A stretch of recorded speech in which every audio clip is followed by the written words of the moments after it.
అదే RTV app వార్తల్ని క్షణాల్లో చదివే అవకాశం ఉంటుంది. ఒక న్యూస్ పేపర్, ఒక టెలివిజన్ ఛానల్ మీ చేతుల్లో ఎప్పుడూ ఉంటాయి. ఆమె నాకు నా భర్తకి విడాకులు అయిపోయినాయి అని చెప్తా ఉంది. నో, విడాకులు కాలేదు. చట్ట ప్రకారం అయితే కోర్టుకు పోయి అన్ని టెస్టులు చేసి కౌన్సిలింగ్ ఇచ్చిన తర్వాత వీళ్ళిద్దరు యాక్సెప్టెన్సీతోనే కోర్టులు ఇచ్చేటువంటిదే విడాకులు ఫైనల్. ఆ చట్టాన్ని పరిగణలోకి తీసుకోవాలా? ఏదో కుల సాంప్రదాయాల ప్రకారం వీళ్ళు చదువుకున్నారు, చదువు లేని వాళ్ళు అయితే వింటారేమో కానీ ఇంకా సాంప్రదాయాలు ఎక్కడున్నాయి ఈ భారతదేశంలో? చట్టుబంటలు ఎక్కడ లేవు. కోర్టులు కూడా ఇచ్చినాయి. గిరిజనులు 3 పెళ్ళిళ్ళు చేసుకోవచ్చు అంటే గత కాలంలో అట్లా ఉండేటువంటి అంశాలు ఉన్నాయి. కానీ ఇప్పుడున్నటువంటి రాజ్యాంగం ప్రకారం మనం పొందుపరిచినటువంటి లా ప్రకారం సుప్రీంకోర్టు కూడా ఈ మధ్య ఫైండింగ్స్ ఇచ్చింది. దాని మీద అది అప్లికేబుల్ కాదు, 3 చేసుకోవటానికి లేదు. అది ఏదో ఆ యొక్క నార్త్ ఈస్ట్లో కొన్ని ప్రాంతాలకు అది అప్లికేబుల్, ఈ ప్రాంతంలో మైదాన ప్రాంతంలో అది అప్లికేబుల్ కాదని కూడా చట్టాలు చెప్తా ఉన్నాయి స్పష్టంగా. అమ్మా శాంతి, నువ్వు చట్టానికి లోబడి నీ కుటుంబాన్ని జాగ్రత్త చేసుకొని నీ భర్తతో సఖ్యతగా ఉండి అటువంటి అయారాం గాడు సుభాష్ రెడ్డి ఎందుకు వచ్చాడు మధ్యలోకి? అది విజయసాయి రెడ్డి గారు పెట్టినటువంటి ఒక పావు లాంటి వ్యక్తి. వీళ్ళందరూ కూడా నైవంచన చేసే అమ్మాయిని డబ్బులు ఆశ చూపించి ఎక్కడికో తీసుకెళ్ళినట్టుగా అనిపిస్తూ ఉంది ఎపిసోడ్లో అని నేను ఫైనల్గా చెప్పను.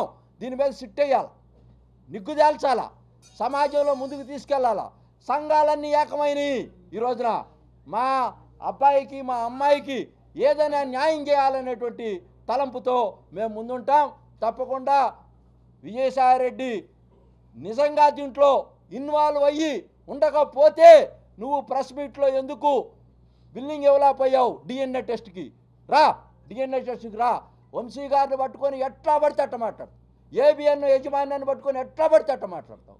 నువ్వు టీవీ5 వాళ్ళం అన్ని టీవీ ఛానల్స్ను కూడా ఆపాదిస్తా చెడుగా. ఈ ప్రజాస్వామ్యంలో హక్కు ఉంది. విషయాన్ని బయటికి తీసుకురావడానికి ప్రతి ఒక్కరికి 21 ఆర్టికల్ రైట్ టు లీవ్, 22 ఆర్టికల్లు భావస్వేచ్ఛ, ఇవన్నీ కూడా ఉండే ఈ సమాజంలో. నొక్కటానికి మీరెవరు? దాని మీద జవాబు చెప్పండి, సానుకూలంగా స్పందించండి. మీరు పెద్ద మనిషి, ఈ రోజున మీరు క్యారెక్టర్ అసాసినేషన్ చేస్తూ ఉన్నారు. గిరిజనుల్ని ఆత్మగౌరవం దెబ్బతింటుంది. మేము రేపు రాబోయేటువంటి రోజుల్లో SC/ST అట్రాసిటీ కేసు కూడా బనాయించబోతా ఉన్నాం. ఇక్కడ కమిషనర్ గారికి ఇస్తాం, DGP గారికి ఇస్తాం. మేము సంఘాలన్నీ కూడా పోయి తప్పకుండా రిప్రజెంటేషను దీని మీద ఫైట్ చేస్తాం. న్యాయం నిగ్గుదేల్చేదాకా కూడా దీన్ని వదలం. వీరు డైవర్స్కి అప్లై చేస్తున్నారు. ఆ తర్వాత డైవర్స్ తర్వాత DNA టెస్ట్కి కోర్టు అనుమతించడం కోసం కూడా విశాఖపట్నంలో పిటిషన్ అయిపోతూ ఉన్నారు. త్వరలోనే వీటన్నిటి మీద కూడా న్యాయ సలహాలు తీసుకొని రామకృష్ణ గారు లాంటి వాళ్ళతో ముందుకెళ్ళటం కోసం కూడా రంగం సిద్ధమైంది. విజయసాయి రెడ్డి గారు, ఇక నువ్వు కాసుకో. పరువు కోసం నువ్వు పాకులాడొద్దు. ఒక కుటుంబం విజయసాయి రెడ్డి గారు, నువ్వు నిలపాలా ఆ కుటుంబాన్ని నిలపాలా, నువ్వు వాళ్ళని కలపాలా. వాళ్ళందరూ కూడా మనం ముందుకు తీసుకెళ్లాల్సినటువంటి బాధ్యత ఉంది.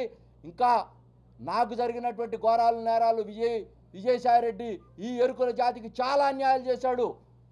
అవన్నీ ఎపిసోడ్ నేను వేరేగా మాట్లాడతాను. అది రాజకీయ రంగు పొలవకుండా ఈ రోజున స్వచ్ఛంగా ఈ అంశాన్ని నేను మాట్లాడదలుచుకున్నాను. వాళ్ళు చేసినటువంటి ఘోరాల నేరాల తర్వాత నేను ఎపిసోడ్లో చెప్తాను. తప్పకుండా దీన్ని కొనసాగిస్తాను, ముందుకు తీసుకెళ్తాను.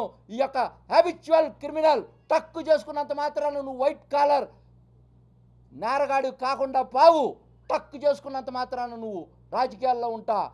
అన్నీ నీ యొక్క అంశాలన్నీ బయట పెడతాం. చెప్పకూడదు తిన్నా కూడా నీలో మార్పు రాలేదంటే వేరే దేశాల్లో అయితే ఈ ఆర్టికి ఉరి తీసేవాళ్ళు.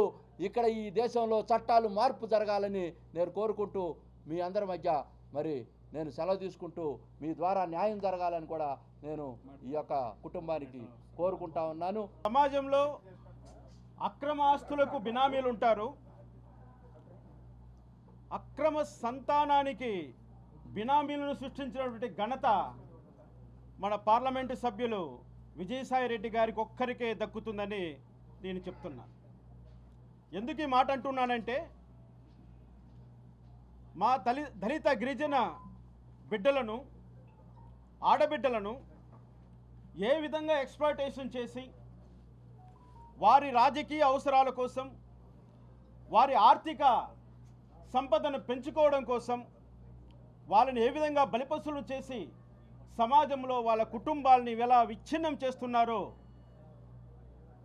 ఈ విజయసాయి రెడ్డి లాంటి వాళ్ళు, నాగార్జున రెడ్డి లాంటి వాళ్ళు, పెద్దిరెడ్డి ద్వారకనాథ్ రెడ్డి లాంటి వాళ్ళు, పెద్దిరెడ్డి రామచంద్రారెడ్డి లాంటి వాళ్ళు, సజ్జల రామకృష్ణారెడ్డి లాంటి వాళ్ళు, వీళ్ళందరికీ నడిపించేటువంటి కింగ్ జగన్మోహన్ రెడ్డి లాంటి వాళ్ళు శవాలు దొరికితే తప్ప రాజకీయం చేయలేనటువంటి సన్యాసి జగన్మోహన్ రెడ్డి ఈరోజు పరిగెత్తిపోయాడు శవం దగ్గరికి, శవరాజీయాల కోసం. ఏమయ్యారా జగన్మోహన్ రెడ్డి? నీతో పాటు జైల్లో గడిపినటువంటి ఏటు విజయసాయి రెడ్డి ఇంత అరాచకాన్ని, ఇంత జుగుప్సాకరమైనటువంటి వాతావరణాన్ని రాష్ట్రంలో సృష్టిస్తే ఆ విషయం గురించి నువ్వు పట్టించుకోకుండా శవరాజకీయాల కోసం పరిగెత్తి వెళ్ళావంటే జగన్మోహన్ రెడ్డి ఏమిటి ఈ దారుణాలు? ఎందుకు ఈ విధమైనటువంటి నువ్వు ఒక దళిత గిరిజనుల పట్ల వ్యవహరిస్తున్నావని మేము ఈ సందర్భంగా ప్రశ్నిస్తున్నాం జగన్మోహన్ రెడ్డిని. జగన్మోహన్ రెడ్డి కారణంగానే విజయసాయి రెడ్డి ఎంపీ అయ్యాడు. జగన్మోహన్ రెడ్డి కారణంగానే విజయసాయి రెడ్డి 1000 కోట్ల వారసుడయ్యాడు. కానీ తన వారసత్వాన్ని నిలబెట్టుకోలేనటువంటి ఒక ముసలి వయసులో ఈ విధమైనటువంటి ఒక గిరిజన మహిళను ఎన్నుకొని తన కోసం వాడుకొని ఈరోజు మదన్ మోహన్ లాంటి వాళ్ళని ఈ విధంగా బజారు పాలు చేసి వాళ్ళ కుటుంబాన్ని విచ్ఛిన్నం చేసి ఈరోజు లేనిపోని నిందలన్నీ కూడా కమ్మ సామాజిక వర్గంపై వేస్తున్నాడు. నేను ఒక మాట చెప్తున్నా, దళిత గిరిజనులకు ఈ 5 సంవత్సరాలు అండగా నిలబడింది కమ్మ సమాజం. నాలాంటి జడ్జి పైన జరిగినటువంటి దాడులకు అండగా నిలబడింది. భారత పార్లమెంటులో మహోగమైనటువంటి మహాభియోగ తీర్మానం ఇంపీచ్మెంట్ అనేటువంటి ప్రక్రియ కోసం సహాయం చేసింది కమ్మ సామాజిక వర్గం. ఈ దుర్మార్గుల నుంచి మా ప్రాణాలను కాపాడింది కమ్మ సామాజిక వర్గం. మమ్మల్ని రోడ్లపైన తరుముతుంటే, ప్రాణాలు అరచేతి పెట్టి మేము పారిపోతుంటే, మేము తినేటువంటి భోజనములో మన్ను కొడుతుంటే, మేము తాగేయడానికి నీళ్ళు అడిగితే ఉచ్చ తాగండి అంటూ అవహేళన చేస్తుంటే ఆ రోజు మాతో హక్కును చేర్చుకొని మమ్మల్ని కాపాడింది కమ్మ సామాజిక వర్గం. కమ్మ సామాజిక వర్గం ఈరోజు మీడియాలో ప్రధానంగా ఉండవచ్చు. వాళ్ళు ఈ సమస్యలను ప్రజల ముందుకు తీసుకొని రావచ్చు. వాళ్ళ బాధ్యత అది, వాళ్ళ గురుతర బాధ్యత అది. ఆ పని చేశారు. మదన్ మోహన్ గారి యొక్క కష్టాన్ని ప్రజల ముందుకు తీసుకొచ్చారు ఆ మీడియా వాళ్ళు. అంత మాత్రానికి ఎంతగా వాళ్ళని అవమానకరంగా మాట్లాడి పోటీగా మీడియా పెడతానంటూ మాట్లాడినటువంటి ఈ పోటుగాన్ని మేము ఒకటే ప్రశ్నిస్తున్నాం. డిఎన్ఏ టెస్ట్కు నువ్వు ఎందుకు ఒప్పుకోవట్లేదు? 2016 నుంచి నువ్వు శాంతి గారితో చేసినటువంటి ప్రయాణం గురించి నువ్వు ఎందుకు ఒప్పుకోవట్లేదు? ఎందుకు నీ మధ్యలో బినామీ సృష్టించాలని ఒక పోతిరెడ్డి సుభాష్ రెడ్డిని ఎందుకు బినామీగా నువ్వు ఎక్స్పోజ్ చేయాలని చూస్తున్నావు? నీ ఘనకార్యానికి నువ్వే ఒప్పుకోవయ్యా. నీ కష్టార్జితాన్ని మరొకరికి ఎందుకు ఇస్తావు? నీ కష్టార్జితాన్ని ఇంట్లో పెట్టుకో. బినామీల పేరు మీద ఆస్తులు పెడదాం, అంతేగాని రక్తాన్ని కాదు. మీ వాళ్ళు అంటుంటారే, యూట్యూబ్లో చెప్తుంటాడు ఒకడు, ఇన్నా రే మన రక్తం దాన్ని మీరు ఇంకొకరికి ఇవ్వకండి అని. అదే మీ సంప్రదాయం, అదే మీ విజ్ఞత. మారండి, మార్చుకోవడానికి ప్రయత్నం చేయండి, ప్రజల్లో మంచి పేరు తెచ్చుకోండి, మళ్ళీ అధికారంలోకి రండి, సంతోషిస్తాం. మారకుండా మేము ఇంతే, మేము ఇలాగే చేస్తాం, మిమ్మల్ని మేము అణిగి తొక్కుతాం, మీ ఆడవాళ్ళని ఈ విధంగా చేరుస్తాం. అవును, చెరిశారు శాంతి గారిని. భర్త ఉండంగా ఇటువంటి సంబంధాలు పెట్టుకుంటే దాన్ని న్యాయ పరిభాషలో రేపంటారు. అక్రమ సంబంధం అని కాదు, రేపంటారు. ఒక దళిత స్త్రీని కానీ, ఒక ఆదివాసీ స్త్రీని కానీ ఏదో రూపంలో లోపరుచుకొని వాళ్ళతో శారీరక సంబంధం పెట్టుకుంటే అది నేరమని ST prevention of atrocity act స్పష్టంగా చెప్తోంది. మీకు చట్టాల గురించి తెలుసు, చట్టాలు చేసేటువంటి చట్టసభల్లో సభ్యులు మీరు. మరి ఏ విధంగా ఈ అనైతికమైనటువంటి కార్యానికి మీరు పూడుకున్నారు విజయసాయి రెడ్డి గారు అని మేము ప్రశ్నిస్తున్నాం. వెళ్తాడట, ఉమెన్ కమిషన్కి వెళ్తాను, ఎస్టీ కమిషన్కి వెళ్తాను, హ్యూమన్ రైట్ కమిషన్కి వెళ్తాను, పార్లమెంట్లో నా ప్రివిలేజ్ వాడుకుంటాను అంటున్నాడు. నువ్వు వాడుకోవాల్సింది నీ పార్లమెంటరీ ప్రివిలేజ్ కాదయ్యా. ఒక వ్యక్తిగా, ఒక మనిషిగా, ఒక ఆడదానికి భర్తగా ఆ ప్రివిలేజ్ వాడుకో. నిన్ను నమ్ముకున్న నీ భార్యను ద్రోహం చేశావు, మరొకటి భార్యను అన్యాయం చేశావు. ఇదా ప్రివిలేజ్ నీకు? ఈ విషయం తేలాలి. న్యాయ ప్రక్రియ సుదీర్ఘమైనదే, న్యాయ ప్రక్రియ చాలా రోజులు పడుతుంది. అయినప్పటికీ కూడా మేము మదన్ మోహన్ వెంట నడుస్తాం. మేము అంటున్నాం, మదన్ మోహన్ గారు వాళ్ళ ఇంటి పేరు మానేపాటి, మన విజయసాయి రెడ్డి గారి యొక్క ఇంటి పేరు ఈ పెనుంబాక. ఆయన బాగా గుర్తుపెట్టుకున్నారు, ఎనుంబాక. ఈ కలియుగ కృష్ణుడు శాంతి గారికి పుట్టిన ఈ మగబిడ్డ ఏ వారసత్వానికి వారసుడో తేలాలి. మైనంపాటి వారసుడా, వేణంబాకు వారసుడా? క్లారిటీ రావాలి, కావాలి చట్టానికి. అది చట్టం ప్రకారం ఇది తేలాలి. మేము వెళ్ళాం, రాష్ట్ర హోమ్ మినిస్టర్ గారిని కలిసాం, డీజీపీ గారిని కలిసాం, ఇంతవరకు ఎఫ్ఐఆర్ రాలే. అడుగుతున్నాం ఈ ప్రభుత్వాన్ని కూడా, కంప్లైంట్ ఇచ్చిన వెంటనే ఎఫ్ఐఆర్ కట్టాలి కదా, మీరెందుకు తాత్సారం చేస్తున్నారని అడుగుతున్నాం. విజయసాయి రెడ్డి మీకు ప్రివిలేజా? అడుగుతున్నాం ఈ ప్రభుత్వాన్ని కూడా, ప్రశ్నిస్తున్నాం మేము. మీరు ఎఫ్ఐఆర్ కడితే ఆ ముద్దాయిని కోర్టులో ప్రొడ్యూస్ చేస్తే కోర్టు ఆర్డర్ వేస్తుంది అతన్ని DNA టెస్ట్కి పంపించమని. ఎందుకు తాత్పర్యం చేస్తున్నారు? ఒకవేళ విజయసాయి రెడ్డి గారు కానీ ఒక ఇంజెక్షన్ తీసుకున్నాడంటే నేను చెప్తున్న విషయం, 30 రోజులు ఆయనకు వీరకణాలు బయటకు రావు. ఏంటి చట్టములో ఉన్నటువంటి లొసుగులను అడ్డుపెట్టుకోదలుచుకున్నారా? టెక్నాలజీని వాడుకోదలుచుకున్నారా? ఆ బిడ్డకు నేను తండ్రిని కాదని నిరూపించుకునే అవకాశాన్ని విజయసాయి రెడ్డి కల్పిస్తున్నారా? వెంటనే అరెస్ట్ చేయాలి. ఎందుకంటే విజయసాయి రెడ్డి గారికి శాంతి గారికి ఉన్నటువంటి అవినాభావ సంబంధం ఈనాటిది కాదు, 2016 డిసెంబర్ నుంచి ప్రారంభమైంది. నేను కల్లారా చూశాను. ఇప్పుడు సోదరుడు చెప్తున్నాడు, నా భార్య జూనియర్ సివిల్ జడ్జి అవుతుందని దిగ్విజయ్ అనేటువంటి ఒక సంస్థలో నేను కోచింగ్కు పంపించాను. తనకు డిస్టర్బ్ కాకూడదని తనకు సపరేట్గా ఒక అకామిడేషన్ ఏర్పాటు చేశాను. ఆ టైంలో నన్ను మోసం చేసి ఈ విధంగా విజయసాయి రెడ్డి సుభాష్ రెడ్డితో కలిసి ఢిల్లీకి ప్రయాణం వచ్చింది. అది మీకు అంటబడింది. ఈరోజు మీరు బయట పెడుతున్నారు సార్, దీంట్లో వాస్తవం నాకు అర్థమవుతుంది అంటున్నాడు. మేము అంటున్నాం, శాంతి గారిని ప్రలోభ పెట్టే విజయసాయి రెడ్డి ఈ నేరం చేశాడు. ఒక గిరిజన స్త్రీని ప్రలోభ పెట్టి లొంగ తీసుకొని శారీరక అవసరాలకు వాడుకొని, అదేవిధంగా ప్రభుత్వ ఆస్తులను కొల్లగొట్టడం కోసం, విశాఖపట్నంలోని దేవాదాయ భూములన్నింటినీ దోచేయడం కోసం శాంతి గారిని ఈ విధంగా అక్రమంగా వాడుకోవడం కూడా ఇది నేరమే. ఆమెను నేరం చేయడానికి ప్రోద్బలించిన వాడు విజయసాయి రెడ్డి. నేరం చేసిన వాళ్ళకన్నా నేరాన్ని ప్రోత్సహించి నేరం చేసేటట్లు ప్రలోభ పెట్టేటువంటి వ్యక్తి మొదటి ముద్దాయి అవుతాడు. ఈరోజు శాంతి గారు తన ఉద్యోగాన్ని కోల్పోయారు.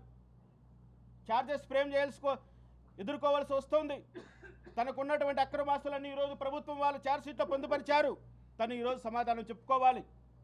ఒకవేళ ఏసీబీ కేసులు కానీ ఇందులో ఇన్వాల్వ్ అయితే సిబిఐ వస్తుందో, ఈడీ వస్తుందో, ఇన్కమ్ ట్యాక్స్ వస్తుందో, ఏ అర్ధరాత్రిలో ఎవరొచ్చి ఏ అధికారి వచ్చి ఇబ్బంది పడతారో ఆమె చాలా మనోక్షోభకు గురయ్యేటువంటి అవకాశం ఉంది. ఆమె తప్పు చేసిందా, ఒప్పు చేసిందా, ఆమె చేసింది న్యాయమా, ధర్మమా అనేది న్యాయస్థానాలకు వదిలిపెడితే ఒక మనుషులుగా, ఒక మానవత్వం ఉన్న వాళ్ళగా, ఒక బడుగు బలహీన వర్గాలకు చెందిన వాళ్ళగా ఎంతో కష్టపడితే కానీ ఒక స్థాయికి రాలేటువంటి ఈ బడుగు బలహీన వర్గాలు, ఆదివాసీ, గిరిజనులు, ఈ దళితుల బిడ్డలు ఒక ఉన్నత స్థానంలో ఉంటే మీ కళ్ళు వార్చవు. ఈ విధమైనటువంటి రొంపులేకి దించుతారు. ఈ విధంగా వాళ్ళ జీవితాలను నాశనం చేస్తారు. ఈ విధంగా వాళ్ళ బిడ్డలను కూడా సర్వనాశనం చేస్తారు. ఒక కుటుంబాన్నే సర్వనాశనం చేస్తారు. కాబట్టి మేము ఒకటే డిమాండ్ చేస్తున్నాం, విజయసాయి రెడ్డి పైన క్రిమినల్ చర్యలు వెంటనే ప్రారంభించాలి. ఏదైతే మన మదన్ మోహన్ గారు ఇచ్చినటువంటి క్రిమినల్ కంప్లైంట్ ఉందో ఆ కంప్లైంట్ వెంటనే ఎఫ్ఐఆర్గా రిజిస్టర్ చేసి విచారణ మొదలుపెట్టి విజయసాయిరెడ్డి గారిని అరెస్ట్ చేసి అతని దగ్గర DNA సంబంధించినటువంటి మెటీరియల్ కలెక్ట్ చేసి అతను మెడికల్ ఎగ్జామినేషన్ చేసుకోకుండా అడ్డుపడి ఈ యొక్క ప్రశ్నకు సమాధానం చెప్పండి. ఈ యొక్క కలియుగ కర్ణుణ్ణి మరొక ఉగ్రవాదిగా తయారు చేసి సమాజం పైన వదలకండి. మాకు ఆన్సర్ కావాలి. మేము ప్రశ్నిస్తున్నది అదే. మదన్ మోహన్ గారికి న్యాయం జరగాలి. అదేవిధంగా మదన్ మోహన్ గారికి ఎటువంటి ప్రాణహాని జరగకుండా, ఎటువంటి అతనికి కష్టాలు నష్టాలు కలగకుండా, అతని దాడి జరగకుండా ఈ ప్రభుత్వం రక్షణ కల్పించాలని కూడా మేము ఈ సందర్భంగా డిమాండ్ చేస్తున్నాం. మేమందరం కూడా దళిత బహుజన గిరిజన సంఘాల తరపున గిరిజన బిడ్డ అయినటువంటి మదన్ మోహన్కి సంఘీభావం తెలుపుతూ, మరి రాష్ట్రంలో ఒక పెద్ద సంచలనమైనటువంటి విషయంగా టీవీలో డిబేట్లో నడుస్తున్నటువంటి ఒక గిరిజన కుటుంబానికి సంబంధించిన అంశం మీద మేము ఆ కుటుంబానికి సంఘీభావంగా ఆ కుటుంబాన్ని రక్షించడం కోసం మేము మద్దతుగా ఈరోజు ఈ ప్రెస్ మీట్లో ఉన్నాం. ప్రధానంగా దీనిలో విశాఖపట్నంలో ఒక గిరిజన యువతి, ఆమె అసిస్టెంట్ కమిషనర్ ఆఫ్ ఎండోమెంట్స్ శాంతి అనే అమ్మాయిని ప్రలోభపెట్టి అడ్డం పెట్టుకొని విజయసాయిరెడ్డి అనే ఎంపీ 1000 కోట్లు సంపాదించాడు. అసలు విషయం ఇది. ఒక గిరిజన యువతిని ప్రలోభపెట్టి అడ్డం పెట్టుకొని ఆమెను బెదిరించి ఆమె అధికారాన్ని అడ్డం పెట్టుకొని 1000 కోట్లు సంపాదించాడు భూదందాలతోటి. ఏ విధంగా అంటే అసిస్టెంట్ కమిషనర్ ఆఫ్ ఎండోమెంట్స్ అంటే దేవాదాయ భూములు, ధర్మాదాయ భూములు, ప్రేమ సమాజం భూములు వాళ్ళ ఆధీనంలో ఉంటాయి. ఆ ప్రాంతంలో మనందరికీ తెలుసు 3 రాజధానుల డ్రామాతో గత ప్రభుత్వంలో విశాఖపట్నం వాళ్ళు కేంద్రంగా ఎంచుకున్నారు. అక్కడ ఉన్నటువంటి భూములన్నీ వాల్యూ బాగా కోట్ల రూపాయలు వాల్యూ చేసే భూముల్ని 33 సంవత్సరాలకి, 66 సంవత్సరాలకి, 99 సంవత్సరాలకి విజయసాయిరెడ్డి తన అనుయాయులకి ఈ అసిస్టెంట్ కమిషనర్తో రాయించుకున్నాడు. లీజ్ అగ్రిమెంట్ రాయించుకొని ఆ భూములన్నీ అమ్మేశారు. 1000 కోట్లకు పైగా ఆ భూములు సంపాదించారు. మహా అయితే ఎంతో కొంత ఎముక కూడా ఇచ్చుండొచ్చు ఈమెను ప్రలోభ పెడతానికి. కానీ ఈమెను శారీరకంగా ఇల్లీగల్గా ఈమెను ఉపయోగించుకున్నారు. బిడ్డను కూడా కన్నారు. తండ్రి ఎవరో తెలియని బిడ్డ ఈరోజు అక్కడ ఉన్నాడు. 1000 కోట్ల రూపాయల ఆస్తులు సంపాదించుకున్నారు. అటువంటి విజయసాయిరెడ్డి ఎంపీ విలేకరుల సమావేశం పెట్టి మొత్తం మీడియా అధిపతులందరూ తిడుతున్నాడు. అది విచిత్రం. ఈ రాష్ట్రంలో మీడియా ఏమో ఒక పక్క వాయిస్ ఆఫ్ ది వాయిస్లెస్గా ఉండి రాష్ట్రంలో నోరు లేని వాళ్ళకి గొంతుకులాగా మారి దళితులు, అణగారిన కులాల సమస్యలన్నీ బయట పెడతా ఉంటే గత ప్రభుత్వంలో ఈ విజయసాయిరెడ్డి ఏమో నేను చాలా ధర్మాత్ముడిని, ఈ మీడియా అంతా దొంగలు అని చేయబోయే ప్రచారం నిన్న మీడియా అధిపతులందరిని తిట్టాడు, విలేకరులను తిట్టాడు, వాడన్నాడు, వీడన్నాడు, నోరు పారేసుకున్నాడు. జర్నలిస్టులను, సీనియర్ జర్నలిస్టులందరిని తిట్టాడు. అంటే ఇటువంటి విజయసాయిరెడ్డి అంటే 4th ఎస్టేట్ అయిన మీడియా అధిపతుల్ని, జర్నలిస్టుల్ని కూడా తిట్టినటువంటి విజయసాయిరెడ్డిని క్షమించడానికి వీల్లేదు.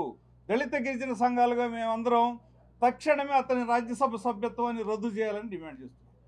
తర్వాత రామోజీరావు గారు మీద నేను ట్విట్టర్లో ఆయన్ని వేధిస్తూ నేను ట్వీట్ చేశాను, నన్ను ఏమి చేయలేకపోయారని ఆయనే మీడియాలో అన్నాడు.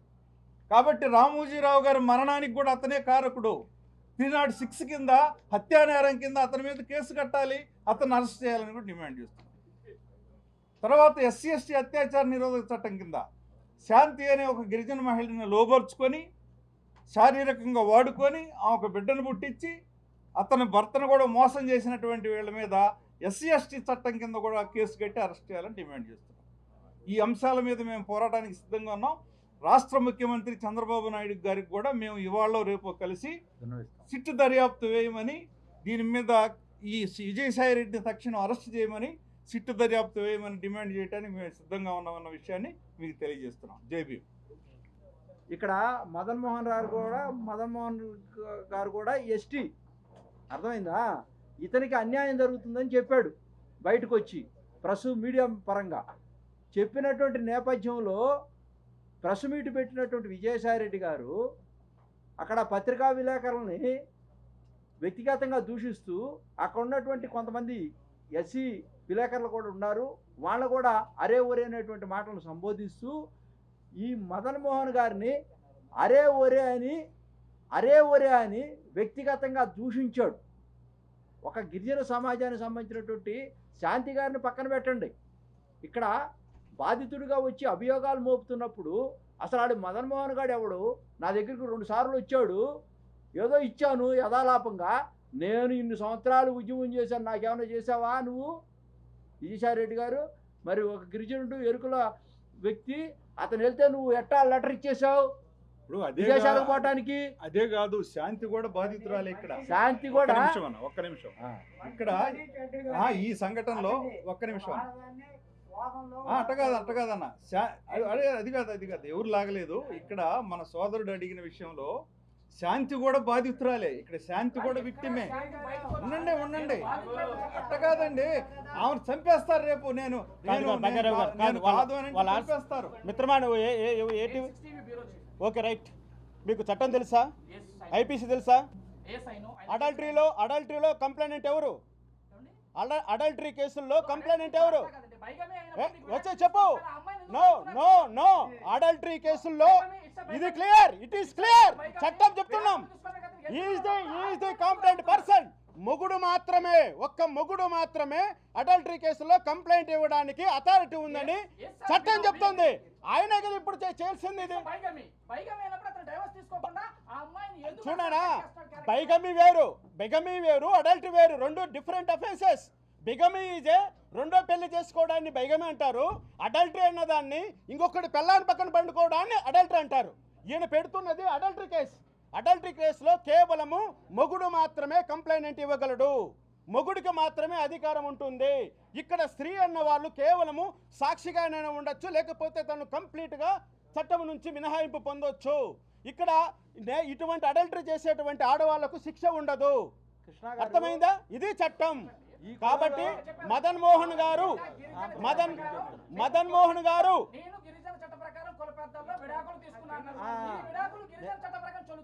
చల్లవు రాసి పెట్టుకోండి. చల్లవు.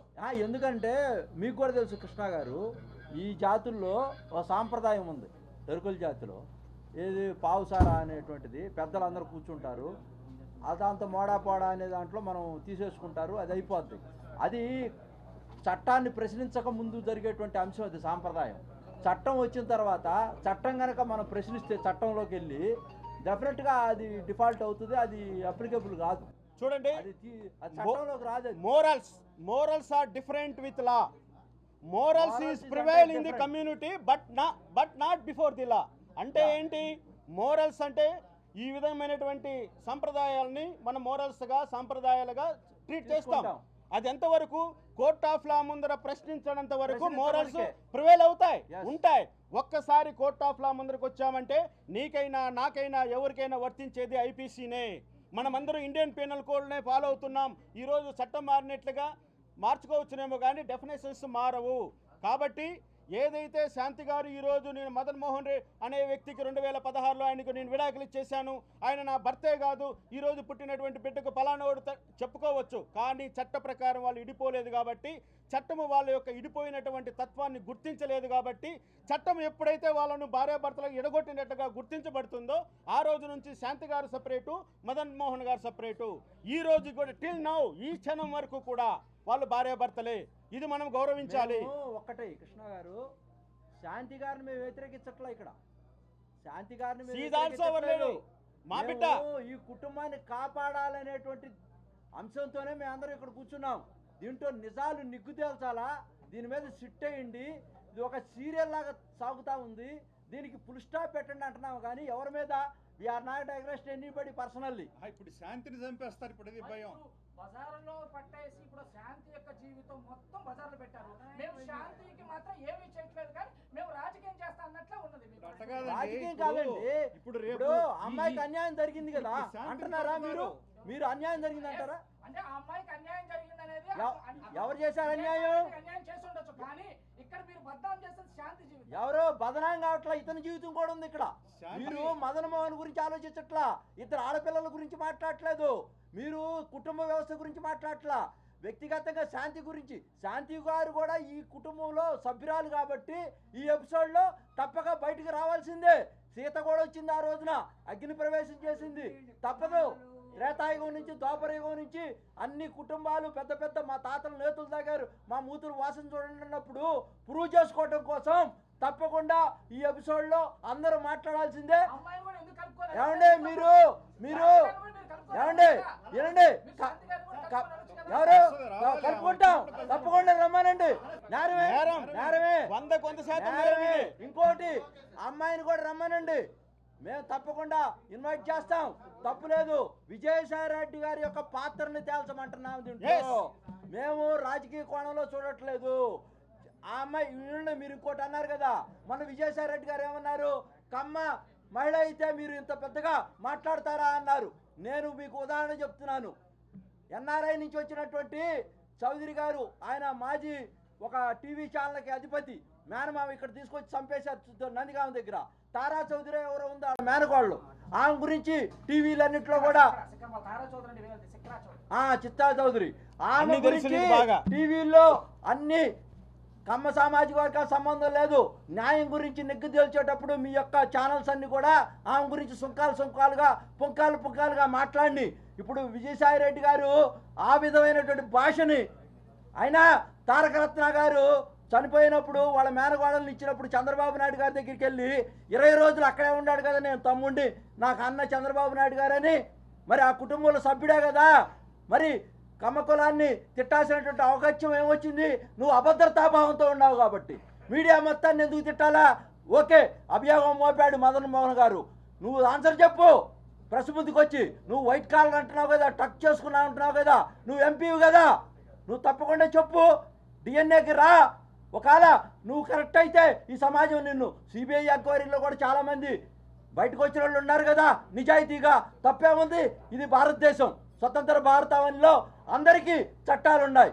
అభియోగం మోపినప్పుడు నువ్వు అభియోగం మోపితే దొంగ అంటే దొంగ అని ఎమ్మడి పడినట్టుగా ఉంది. మేము ఎవరికి వ్యతిరేకం కాదు. దయచేసి విలేకరులంతా కూడా మేము తెలియజేస్తా ఉన్నాం, పాత్రికేయుల్ని ఇష్టం వచ్చినట్టుగా తోలనాటం, ఆ అందరి గురించి మాట్లాడటం, హ్యాబిచువల్ క్రిమినల్గా ఉంటాం, అసహనంతో ఉంటాం, దాన్ని మొత్తాన్ని ఖండిస్తూ ఆయన పార్లమెంట్ సభ్యత్వాన్ని తీసేయాలా ముందు, తర్వాత ఈ ఎపిసోడ్ మీద సిట్ వేయాలా, నిగ్గుదేల్చాలా, సాంప్రదాయాలను కూడా గౌరవించాలా, చట్టాన్ని గౌరవించాలని కూడా ఈ సందర్భంగా మీ అందరూ కూడా వేడుకుంటూ సెలవు తీసుకుంటాం. మరిన్ని వీడియోస్ కోసం ఛానల్ ని సబ్స్క్రైబ్ చేయండి, లేటెస్ట్ అప్డేట్స్ కోసం వాట్సాప్ ఛానల్ ని ఫాలో చేయండి, అండ్ లింక్ డిస్క్రిప్షన్ లో ఉంది.